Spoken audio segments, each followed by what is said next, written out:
मैं आपका मित्र वीरेंद्र, आप देख रहे हो वीपी न्यूज हरियाणा। आज से 2-3 दिन पहले 21 तारीख वाले दिन जो दुर्गा दास है, जो चक्का निवासी है ढूढ़ियावाड़ी में, जो मैं ऑन रोड खड़ा हूँ, यहाँ इनका ऑफिस है। ये मेरे पीछे देख सकते हो, ये ऑफिस है। जो एक बड़ी ही बड़ी घटना हुई है, जो इनका किडनैप किया गया है कुछ व्यक्तियों के द्वारा।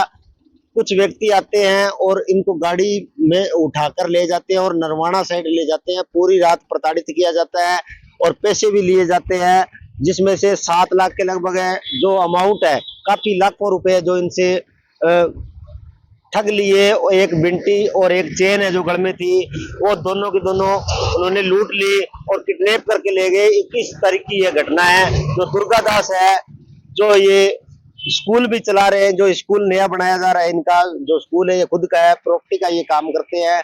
दुर्गा दास की जो किडनैपिंग हुई, तो एक बड़ी दिलचस्प कहानी जो आज तक है इस सिरसा एरिया में जो नहीं घटित हुई, वो आज घटना यहाँ होगी। और जो इस दुर्गा दास के साथ कुछ भी हो सकता था, भगवान की दया से बचकर वापिस सिरसा की धरती पर लौट आए और उन्होंने पर्चा भी दर्ज करा दिया। आगे कार्रवाई क्या होती है पुलिस की। दुर्गा दास जी, आप कह रहे हो कि आपको रात भर बंधक बनाए रखा जी। और आपसे लाखों रुपए लूट कर ले गए। तो इस ये कैसे घटना घटी और पूरी कहानी हमें बताएंगे, ऐसा क्या हुआ? सर, बात एक्चुअल ये है, अभी ये जो पूरा का पूरा माजरा है, ये आज से 1-1.5 महीना पहले से जैसे शुरू हुआ था। इसमें जो ये जींद के जो पर्सन जिन्होंने मेरे साथ ये घटना को अंजाम दी है, उसकी जानकारी करवाने वाले खेवा वाली जो गांव है, वहाँ का एक सुनील कुमार पुत्र मनेरा और हरी सिंह गोदारा जी है। हरी सिंह गोदारा जी इस दौरान पूरे मैटर में 3 बार आए मेरे पास। लेकिन जो सुनील नाम का लड़का है, वो उस गिरोह से पूरा का पूरा कनेक्टेड है और वो मेरे पास यहाँ पे कम से कम इस दौरान 15 से 20 बार मेरे पास यहाँ पे आ चुका है। मतलब जो पूरा का पूरा जैसे जो एक रेकी कर लो या कुछ भी कर लो, वो उस बंदे ने वो काम किया है। अब इसमें जो मेन जो एक्यूज है वो है विकास राणा जी, जिसने पूरा का पूरा ये प्लान तैयार किया है, जिसका पूरा पूरा ये मास्टरमाइंड जो है। इसमें इसका पूरा सहयोग जो दिया है वो जयवीर दानक है जी, यहाँ से पन्नीवाला मोटा से। वो वहाँ पे भगोड़ा भी है, उस पे केस भी चल रहे हैं, उसका भाई अभी जेल के अंदर भी है। इन बातों का पता कब चला है? जब मेरे साथ खुद के साथ वाइवा बीत गया, उसके बाद मुझे इन बातों का पता चला है। मेन इसमें क्या, असल में यहाँ पे डुडिया वाली मेरा प्रोजेक्ट है स्कूल का। इस पे यहाँ पे एक मार्केट है, पीछे मेरी कॉलोनी का काम है। मतलब एक प्रकार से प्रॉपर्टी का और स्कूल का काम मैं कर रहा हूँ। ठीक है जी, एक अपना साफ सुथरा जीवन अपना व्यतीत कर रहे हैं। इसके अलावा मेरा कंपनी वर्कआउट है, तो वो मेरा ऑनलाइन भी चलता है, सब सिस्टम जैसे है। इसमें जैसे जो ये सुनील और जो हरी सिंह जी हैं, इन्होंने क्या काम किया है जी कि तेरी जानकारियां बहुत अच्छी हैं, तो हमारा कोई एक आध काम निकलवा दे ताकि हमें भी 2 पैसे की इनकम आ जाए। इन्होंने काफी बार मुझे अलग अलग प्रलोभन में लेने की कोशिश की, मैंने हर बार इनको मना कर दिया। अभी लास्ट जो 1-1.5 महीने से जो चल रहा था, ये यूएसडीटी के मैटर पे मेरे पास आई। कहते तेरी गुड़गांव कंपनी में रही हुई है, गुड़गांव से सारा काम चल रहा है, नोएडा दिल्ली एनसीआर से सारा काम यूएसडीटी का चलता है, तो हमारी कोई ऐसी सेटिंग करवा दे भी हमें यूएसडीटी पार्टी को मिल जाए, हम तेरे को पैसा दे देंगे, उसमें 20 पैसे का तेरे को शेयर मिल जाएगा। तो मैंने इसमें क्या काम किया जी, इनकी सेटिंग करवाने के लिए मैंने हामी भर दी। मैंने किसी पर्सन से बात की, उसने कहा कोई दिक्कत नहीं, व्यवस्था हो जाएगी। तो पहले ये 50 लाख रुपए जैसे मुझे देने की कोशिश कर रहे थे निसार, मैंने इनसे नगद नहीं दिए। उसके बाद इन्होंने मेरे अकाउंट में 2 दिन बाद 7,40,000 रुपए इन्होंने सीडीएमआर से, मतलब मेरे अकाउंट में जैसे डाले हैं, उस सीडीएमआर के जरिए इन्होंने मेरे अकाउंट में 7,40,000 रुपए डलवाए। ये बात है 12 तारीख की। ये पेमेंट आई है मेरे अकाउंट में लगभग रात को 11-12 बजे तक। तो जब तक पेमेंट नहीं आएगी मैं आगे वाली पार्टी को बोल नहीं सकता था अच्छे से। ठीक है। अब इसके बाद क्या हुआ जी, जब पेमेंट आ गई मैंने आगे वाली पार्टी को बोला, लेकिन उस टाइम तक नेक्स्ट डे 13 तारीख थी, होली का त्योहार था। जो ये इधर एनसीआर और इधर बंदे हैं, ये यूपी और आपका एमपी से ज्यादा बिलोंग करते हैं, तो वो होली के फंक्शन पे अपने घर निकल गए। तो वहां पे वो मौजूद नहीं थे, तो इनकी ड्यूटी का काम जैसे नहीं हो पाया। मैंने इनके अकाउंट में 4,40,000 रुपए अपने पास से इनको वापिस डलवा दिए। ठीक है। ये आपका काम नहीं हुआ, आप भी त्योहार पे नातंग हो, और ये मैं अपने पास से डाल देता हूँ। मैंने डाल दिए जी। इसके बाद इनका बकाया रह गया 3 लाख। मैंने इनको बोल दिया 3 लाख रुपए आपके एक आध दिन में आ जाएंगे। इन्होंने कहा नहीं जी, हमें पूरा विश्वास है, आप 3 लाख रुपए नहीं, हमें यूएसडीटी ही दिलवा दो। अब ये एक बार तो ये बोले भाई हमें यूएसडीटी दिलवा दो, एक बार ये बोले हमें पेमेंट दे दो। इस चक्कर में करते करते इनका टाइम जो है 7 से 8 दिन हमारे निकल गए। इस दौरान जब मैंने पीछे वाले पर्सन से बात की तो उसने कहा 21 तारीख को भैया मैं आ रहा हूँ दिल्ली, आने के बाद में आपका, आप कहोगे यूएसडीटी आपको भिजवा दूंगा, डीटी ये आप पेमेंट कहोगे मैं पेमेंट भिजवा दूंगा। इसी दौरान क्या है जी, मेरा खुद की भी जैसे कुछ पेमेंट आने वाली थी, मैंने एक एचडीएफसी बैंक से 42 लाख की केसीसी ले रखी है और कुछ मैंने एक आध पर्सन को पेमेंट देनी थी। तो ये जो सुनील कुमार जो लड़का है, ये मेरे पास यहाँ पे आके बैठ जाता था। एक्चुअली इसका कोरियर का काम है, कालांवाली लगा हुआ है, उसका एरिया तो है कालवाना तक, लेकिन वो जैसे ही उधर का काम करता है आके मेरे पास यहाँ बैठ जाता है, पूरे दिन जैसे मेरी एक्टिविटी का जैसे ध्यान रख रहा था। ठीक है जी। तो इन एक्टिविटियों के दौरान इनको ये पता चल गया कि 20-21 के करीब इनके पास पेमेंट रहेगी। ये जो काम जाम है ये इसलिए नहीं था जी भी इनको 3 लाख रुपए देने। 3 लाख रुपए के लिए तो इन्होंने मुझे बोल ही दिया था भाई हमें यूएसडीटी चाहिए या नगद ले लो, वो तो मैंने जब पहले डाल दी तो ये भी डाल सकता था। ठीक है। ठीक है जी। अब 21 तारीख को जब ये शाम को मेरे पास जयवीर और राहुल से खुद आते हैं, ये गाड़ी साइड में खड़ी करके, और वहां से दोनों मेरे पास पैदल आते हैं। उस गाड़ी के ब्लैक स्क्रीन लगी हुई थी, कवर लगे हुए थे, यानी कि ट्रांसपेरेंसी नहीं थी। तो मैंने ये सोचा गाड़ी में एक पर्सन है, लेकिन गाड़ी में ये अब एक गाड़ी में है या एक गाड़ी और है इनके पास, ये 8 से 9 पर्सन है जी। इस दौरान क्या है जी, जैसे ये मेरे पास आए 5 बजे, 5 बजे आने के बाद बात तो हमारी 2-4 मिनट की थी जी, कर ली। लेकिन इनके आने के दौरान मेरे पास करीब करीब एक जय साहब थे हमारे, जैसे आते जाते रुक जाते हैं या हाय हेलो है, वो आके चले गए। उसके बाद सिरसा से एक मेरा दोस्त था विक्रम और उसका बेटा, वो भी आके चले गए। ये मेरे पास बैठे रहे, कभी कुछ इधर की घुमा घुमा के बात कर ली, कभी उधर की घुमा के बात कर ली। और इन्होंने करते करते, जैसे मेरे यहाँ से ऑफिस से निकलने का टाइम है जी 6:30 से 7 बजे के बीच, लेकिन इन्होंने उस दिन मुझे टाइम इतना, मतलब इन्होंने मेरा स्पेंड किया कि मेरा यहाँ से निकलने का टाइम 8 बज गए मुझे। उस दौरान मुझे डीपी स्कूल के अंदर जैसे संजय डाल, राधा कृष्ण डाल, उसके पापा, वर्षा मुंड है जैसे रिसारिया से उनके हस्बैंड, और डीपी स्कूल से विनोद जी, इनके साथ वहां पे मिलना था, ये उनके स्कूल के बाबत में बात करनी थी। लेकिन इन लोगों ने बार बार मुझे लेट करते रहे। हालांकि लास्ट टाइम पे जब संजय का फोन आया तो मैंने उसको गाड़ी का हॉर्न बजा के बताया भी अब मैं निकल रहा हूँ। लेकिन जैसे मैं यहाँ से निकला तो उस दौरान जो जेविर, ये दानक है यहाँ का पन्नी वाला मोटा का, वो मुझसे बोला कि भाई साहब ये तो यहाँ से सीधे निकल जाते हैं और मुझे आप चक्का या मोटा पन्नी वाला छोड़ देना, मैं घर चला जाता हूँ। मैं कोई मोटा पन्नी वाला तो नहीं, मैं अभी डीपी स्कूल में रुकूंगा, अगर वहां रुक के तो चल सकता है तो मैं कोई ना तेरे को छोड़ दूंगा। ऐसा बोल के वो मेरे साथ जैसे कनेक्टर साइड में मेरे साथ बैठ गया। अब जैसे ही हम यहाँ से 1 किलोमीटर निकले हैं, 1 किलोमीटर निकलते ही इसने क्या काम किया जी, हैंड ब्रेक खींच ली और गेयर को न्यूट्रल कर दिया। जब तक मैं कोई बात को समझता, क्योंकि गाड़ी हैंड ब्रेक खींचने की वजह से गाड़ी एक साइड में मूव होगी, तो मूव होते ही इसने खिड़की वगैरह खोल दी, और जो इनकी गाड़ी थी वो गाड़ी मेरे पीछे ही लगी हुई थी। उस गाड़ी से 5-6 पर्सन निकल के आते हैं, आते ही इन्होंने मेरे को खींचा है, मेरी शर्ट वगैरह फट गई और मुझे रोड पे जैसे अंदर से धक्का दिया, किसी ने बाहर से खींचा, मैं रोड पे जैसे आ गया। जैसे ही मैं संभला हाथापाई करने लगा इनसे, तो इस दौरान उन्होंने असला निकाल लिया और मुझे कहा भी चलना है या रुकना है। तो मैं इनके साथ गाड़ी में, इनकी गाड़ी में मुझे इन्होंने बैठा दिया और मुझे ये सादे वाला की साइड लेके चले गए। इस दौरान क्या था जी, मेरी गाड़ी की चाबी और वो सब मेरे पास थे, तो इन्होंने गाड़ी को जैसे ही मूवमेंट किया होगा तो गाड़ी बंद हो गई। तो जैसे हम सादे वाला क्रॉस किया है हमने, तो इनकी कॉल गई कि गाड़ी बंद होगी, गाड़ी की चाबी। तो इन्होंने मुझसे पूछा चाबी कहाँ है, मैंने कहा चाबी तो गाड़ी के अंदर है। कहते नहीं, जो रिमोट है वो। मैं कहा मेरी पॉकेट में है।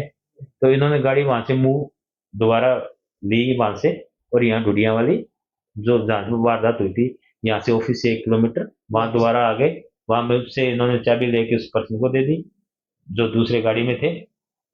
आगे ये स्कॉर्पियो लेके मुझे चलते रही, पीछे गाड़ी चलती रही। यहाँ ऑफिस के आगे आके यहाँ भी 2 मिनट इन्होंने रोका।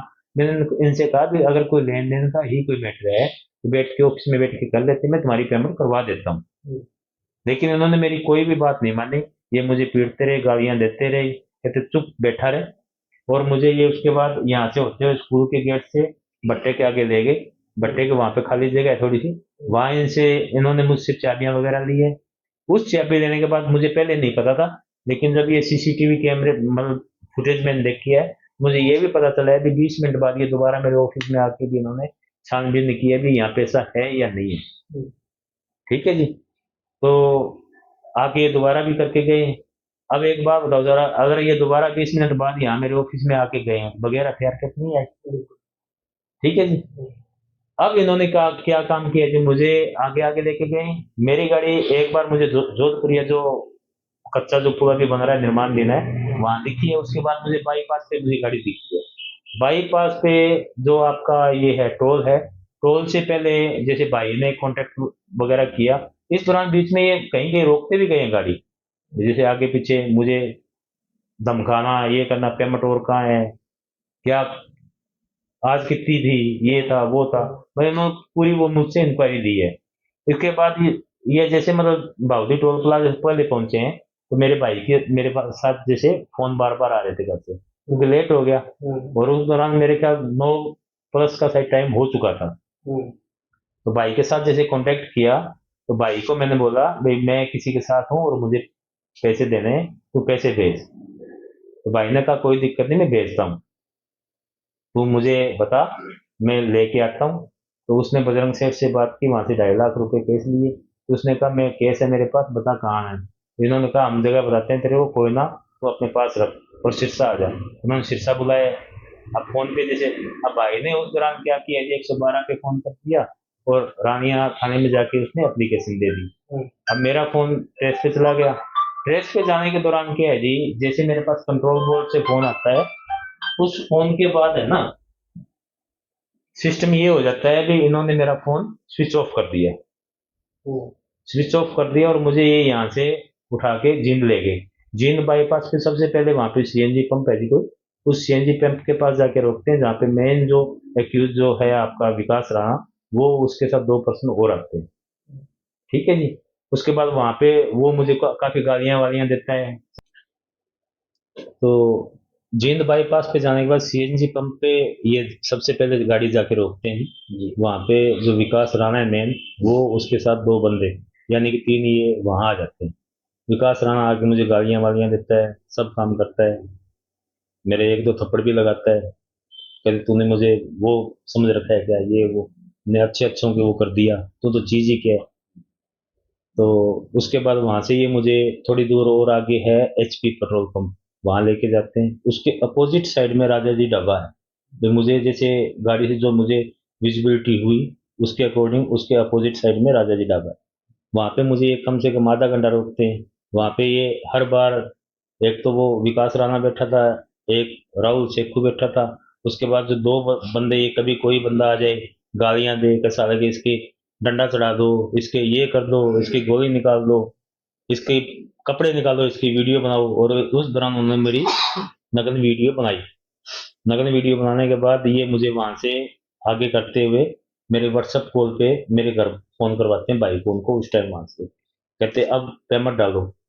तो भाई और वो जो शीर्षा गए हुए थे वो कहते भी हमारे पास केस है, खाते में तो है नहीं किसी के पास भी, अगर तुम बोलो तो हम आ जाते हैं पैसे दे देते हैं। आधा घंटा तक ये सिस्टम चलता रहा। उस दौरान क्या हुआ जी, जे विकास राणा मुझे फोन दे रहा था बार बार करके, तो उससे जब उसने मेरे बैंक खातों में बैलेंस देखा, तो एक खाते में बैंक बैलेंस चेक करने के लिए डाटा ऑन हो गया उससे, यानी कि सिम ऑन हो गई। तो उसको जैसे ही पता चला भी फोन सिम ऑन हो गई है, तो उसने फिर मुझे 2-4 थप्पड़ मारे, कहते साले तूने फोन ऑन क्यों किया है। मैंने कहा फोन तूने करके दिया है, मैंने कहाँ ऑन किया है, जो कुछ दे रहा है तू करके दे रहा है, मैं तू जैसा बोल रहा है वैसे वैसे कर रहा हूँ। तो इसके बाद वो दोबारा फिर फोन को ऑफ करते हैं, फिर कुछ देर बाद फिर व्हाट्सअप करते हैं। उस व्हाट्सअप के दौरान, कॉलों के दौरान, रात के 2 से 2:15 या 2:30 का टाइम टाइम हो गया था। उस टाइम के दौरान इन्होंने जैसे भाई को उनको बोल दिया भी अब तुम घर जाओ, मेरे द्वारा बुलवा दिया कि अब घर जाओ, और घर मुझसे फोन करवा दिया कि मैं ठीक हूँ, मैं सुबह आऊंगा। ठीक है जी। उसके बाद ये घुमा के फिर मुझे मतलब बाईपास पे ही घुमाते रहे, और राजा जी ढाबा पे आके ये करीब करीब 2:30 का टाइम, 2 से 2:30 के बीच का टाइम है, वहां पे आके इन्होंने खाना खाया।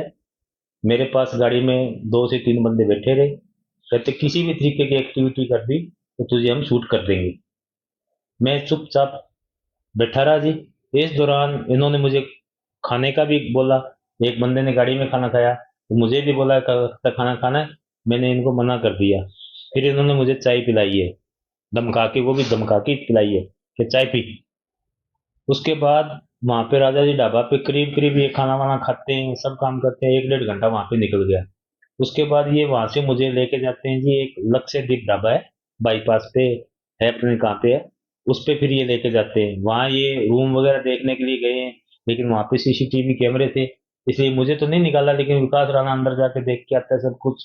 वहाँ पे करीब 15 मिनट से 20 मिनट ये रुकते हैं, लेकिन वहां से फिर ये लेके मुझे स्पीडो रोड से होते हुए और वहां पे ले जाते हैं, जो ये नरवाना नारनौल अंबाला हाईवे है, वहां पे मुझे ले गए। वहां पे अंबाला साइड में काफी आगे निकलने के बाद एक वो था, रेस्ट एरिया था। उस रेस्ट एरिया पे जैसे गाड़ी का जो स्क्रीन थी स्कॉर्पियो की, उस स्क्रीन के मुताबिक जैसे हम 3:30 बजे वहां पे पहुंचे। उस 3:30 से पहुंचने के बाद मेरे जैसे पैरों में घोड़ों के ऊपर कपड़े से बांधा हुआ था इन्होंने, आगे की जो पायलट सीट थी वो मेरे ऊपर कर दी। गाड़ी जो साइड में, जो इनके पास दूसरी गाड़ी थी 6620, वो मेरी वाली खिड़की के साइड में लगा दी। और 4 बंदे हम सो रहे थे उसमें, मतलब 3 बंदे सो रहे थे और मेरे ऊपर जो वो कर दिया सिस्टम, और उधर वाली गाड़ी में बाकी बंदे थे। और ये करीब 7 बजे उठने के बाद 1-2 पर्सन उनमें फ्रेश फ्रेश भी होके आते हैं। मुझे उन्होंने कुछ नहीं पूछा, मैं चुपचाप बैठा रहे। उसके बाद इन्होंने मेरी कॉल करवाई है घर पे, कहते अब पेमेंट डालो। पेमेंट डालने के बाद हम इसको, मैं आ जाऊंगा, घर आ जाऊंगा। उसके बाद भाई ने जैसे इधर उधर से पैसे करके गांव में, उसने जैसे 22,000 किसी से डलवाए, 33,000 किसी से डलवाए, 1,85,000 उसने सीएससी सेंटर से डलवाए हैं, और आपका 60,000 एक रुपिंदर है डेयरी वाला, उससे डलवाए हैं। ऐसे करके 3 लाख कंप्लीट होने के बाद वहां से इन्होंने मुझे ये लेके आए, वहां से उस रेस्ट एरिया के बाद ये लेके आते थे मुझे स्पीडो बाईपास पे एक राजा जी ढाबा है कॉर्नर पे, उसके साथ से कच्चा रास्ता है। उस कच्चे रास्ते पे इनका एक मछली का फार्म है, वहां पे टैंक है बने हुए, 5-6 डिग्गियां बनी हुई है। वहां पे 2 डिग्गियों में पानी है, बाकी सूखी है। नेर का जैसे वो लगता है, उसके साथ नेर भी है मेरे ख्याल में। तो वहां पे लाके मुझे ये दोबारा एक बार पीटते भी हैं। पेमेंट जब डल जाती है तो भाई ने कहा भी अगर मैं 1 लाख डालूंगा तो तेरे साथ वीडियो कॉल करूंगा, 2 लाख डालूंगा तो तेरी गाड़ी के साथ फोटो होनी चाहिए, तीसरा जब डालूंगा जब तुम गाड़ी के अंदर होगा। वो उन्होंने वैसे वैसे वो करते रहे। उसके बाद ये करीब मुझे 11 बजे गाड़ी हैंड ओवर करते हैं मुझे, 11:10 11 कुछ ऐसे ही था टाइम। उस टाइम के दौरान मेरी गाड़ी में शराब की बोतलें, चिप्स, मतलब पूरा मलिया मेट कर रखा था जी। गाड़ी से मैं ब्राह्मण बंदा जी, वो मैंने सब निकाला है उसमें से, रो भी रहा था, निकाल भी रहा था। एक साइड से गाड़ी उन्होंने ठोक रखी थी आगे से। तो मैंने कुछ नहीं बोला वहां पे उनको, मैंने अपनी गाड़ी को जैसे ठीक किया। उसके बाद जैसे वो कच्चा रास्ता निकल के ढाबा है वहां पे, उस दौरान वहां पे इनके पास एक सतपाल जो है हरियाणा न्यूज जींद का बता रहा था, वो बंदा आता है, वो भी मुझे देखता है वहां पे। और उसके बाद वो मुझे बाहर रोड के ऊपर जो ताऊजी ढाबा है उसके पास लेके आते हैं, उस मेरी गाड़ी के साथ ही मेरे साथ बैठ के आते हैं वो दोनों। और एक और था उनके साथ, 3 बंदे, जैसे 2 बंदे पीछे, एक विकास राणा मेरे साथ फ्रंट पे। उसका उस ढाबे पे आके मुझे कहते हैं अब तू इसको साक्षात्कार देगा, ये हमारा कोई डिस्प्यूट नहीं, हमारा सब कुछ सही हो गया है, मैं इसके साथ आया हूँ। मैं कह यार ये सब करवाने की क्या जरूरत है, क्या चुपचाप करता है या अब कार्रवाई और डाले। तो मैंने कहा जैसे तुम बोलोगे वैसे मैं करता रहूंगा। उस साक्षात्कार के दौरान बाहर से बंदे खड़े होके कहते मुस्कुरा थोड़ा, तो मुझे जैसे स्माइल भी करना पड़ा बीच बीच में। ठीक है जी। अब इस दौरान इन्होंने मुझसे व्हाइट पेपर पे साइन भी करवाए हैं। वो वीडियो इन्होंने मुझे वायरल करने के लिए मुझे भेज भी दी है, मुझे धमकी टाइप भी दोबारा से कर दिया है।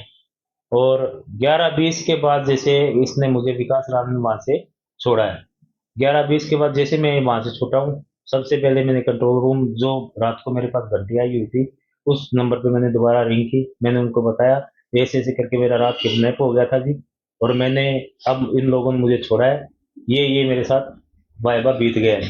तो उन्होंने मुझसे पूछा, मैंने उनको कहा जी नगद इन्होंने मुझसे अब 3 लाख रुपए डलवाए, 5 लाख मेरी गाड़ी में थे वो मुझसे छीन लिए, क्योंकि उस टाइम मुझे काउंटिंग का नहीं था।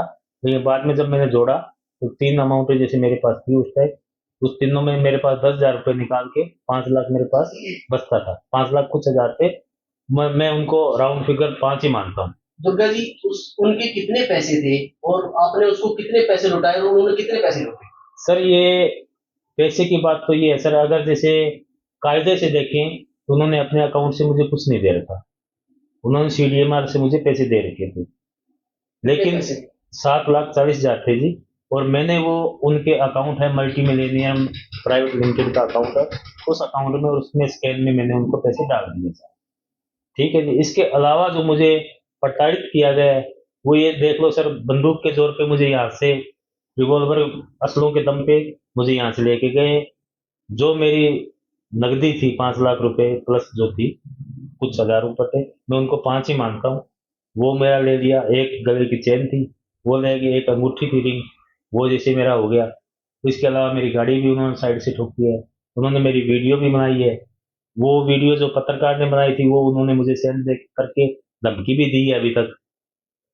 इसके अलावा मेरी एक नकद वीडियो भी है उनके पास। इसके अलावा उन्होंने मुझसे A4 पेपर पे, वाइट पेपर पे साइन भी करवाए हैं, कुछ चेक भी उन्होंने मेरे निकाल रखे हैं, कुछ कार्ड जैसे थे। एक्चुअल मेरे कंपनियों के सब करके अकाउंट काफ़ी है मेरे, तो उन अकाउंटों को उन्होंने कुछ डेबिट कार्ड क्रेडिट कार्ड भी एक आध उनके पास पेंडेंसी में है। तो पुलिस ने फिर क्या कार्रवाई की अब तक की? सर पुलिस ने जैसे नाइट में, जैसे मेरे भाई ने मुझे बताया, तो नाइट में बड़ी अच्छी कार्रवाई हुई थी SHO साहब की तरफ से, भी त्वरित कार्रवाई थी। अगर कंट्रोल रूम से मेरे पास कॉल नहीं आती तो शायद वो मुझे आधा घंटा या 1 घंटे में मुझे ढूंढ लेते।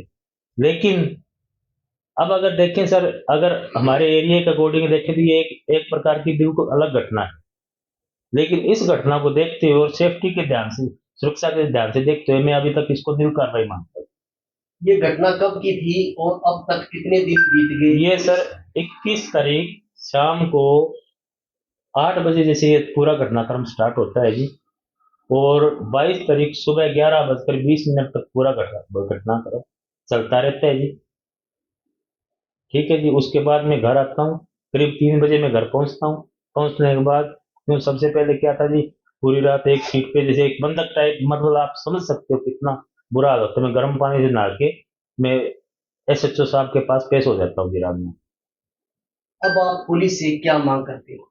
मैं मांग ये करता हूँ जी, मुझे, मेरा जो ये हरासमेंट हुआ है, मेरे साथ जो टॉर्चर हुआ है, उन बंदों को उस चीज की सजा मिलनी चाहिए। अगर इस चीज को बढ़ावा मिला दिया, अगर सजा नहीं मिली तो ये हमारे एरिया के लिए, हमारे इस सिरसा डिस्ट्रिक्ट के लिए खतरनाक है जी। क्योंकि अगर आज उन पे कोई कार्रवाई नहीं हुई तो वो जैसे अलग अलग गैंग है जी। अब उन्होंने बाउद्दीन टोल पे टोल दिया है फास्टैग से, उसके बाद एक और आगे टोल दिया है, उसके बाद उन्होंने टोल ही नहीं दिया जी। कभी टीटू नाम जैसे ले लेते हैं, कभी बवाना नाम ले लेते हैं, मतलब वहां पे उन लोगों के पास है एक प्रकार, उनसे कोई टोल भी नहीं लेता। आपने सारी हमें बात बताई कि आपके साथ क्या हुआ, तो अब पुलिस प्रशासन से क्या मांग करते हो जो कि आपको अच्छा लगे कि पुलिस प्रशासन हमारे साथ है? सर मैं ये चाहता हूँ, जैसे SHO साहब ने, प्रदीप कुमार जी ने जिस दिन नाइट में जैसे जो एक्शन लिया था, दिनेश कुमार जी ने जैसे एक्शन लिया था, अगर उसी प्रकार एक्शन लिया जाता, 22 तारीख को जैसे रात को 8:30 बजे पृथ्वी सिंह जी जो ASI हैं रानिया चौकी से, वो मौके का मुआयना कर चुके हैं जीवन नगर चौकी से, तो वहां तक कार्यवाही बड़ी त्वरित थी सर। उसके बाद जो सुनील कुमार था उसके बयान वगैरह भी ले लिए, लेकिन जो मेन अक्यूज हैं उनका अभी तक कोई अता पता नहीं है। और मुझे ये भी डर है सर, उस दिन जब मैं 22 तारीख को, जब मैंने यहाँ पे जब सिस्टम किया, 23 तारीख को जब मेरे भाई की मैंने यहाँ पे जो दिलवाई थी, बयान दिलवा के आया था, उस दिन मैंने ASI साहब को जो विकास राणा की जो वीडियो उसने मुझे भेजी, कहते मैं वायरल कर दूंगा, और जैसे जो उसने वर्डिंग मुझे भेज रखी है धमकी भरी कि कोई ना अंजाम देख ले, तो मुझे ये लग रहा है कि दोबारा से कभी वो हमला कर सकते हैं या किसी से करवा सकते हैं। लेकिन पुलिस की उदासीन, मतलब जो एक सुस्तापन है, वो देखते हुए मुझे नहीं लग रहा भी वो कुछ एक्शन के मूड में है। नहीं तो सब किडनैपिंग और अपहरण वगैरह का जैसे है, इसमें अभी तक उन पे जैसे जो वीडियो उन्होंने बनाई उसकी उन्होंने धारा नहीं लगा रखी, जैसे असले के जोर पे मुझे लेके गए, उसकी उन्होंने उसमें धारा ऐड नहीं कर रखी है। मैं कहीं ना कहीं पुलिस पे, अब आप खुद समझदार है, मैं कहीं ना कहीं पर्सन उठता है सर। भाई आज 4 दिन की बात हो गई, 4 दिन में पुलिस ने एक भी उसको अरेस्ट नहीं किया। अब सुनील कुमार था, उससे भी उन्होंने पूछताछ करके उसको छोड़ रखा है सर। है तो वो उन्हीं का गुर्गा सर, वो भी कुछ करवा सकता है। यानी आपको आज भी डर है, वो कुछ भी हो सकता डर तो है सर, कुछ भी हो इसीलिए मैं घर से यहाँ आके बैठ जाता हूँ, ताकि कुछ हो तो कम से कम मुझे, मेरे घर वाले तो सेफ रहे ना। हो सकता है सर, जब दोबारा वो बंदे मुझे किडनैप करके दोबारा 20 मिनट बाद मेरे ऑफिस को आके खंगाल सकते हैं पूरे सिस्टम में। जब यहाँ से बंदा किडनैप हुआ है, वो अल्लाह तो हो गया सर, अल्लाह तो हो गया ना, उसके बाद भी 20 मिनट बाद जब आके वो मेरे ऑफिस को खंगाल सकते हैं, कुछ कर सकते हैं, तो वो क्या दोबारा नहीं आ सकते?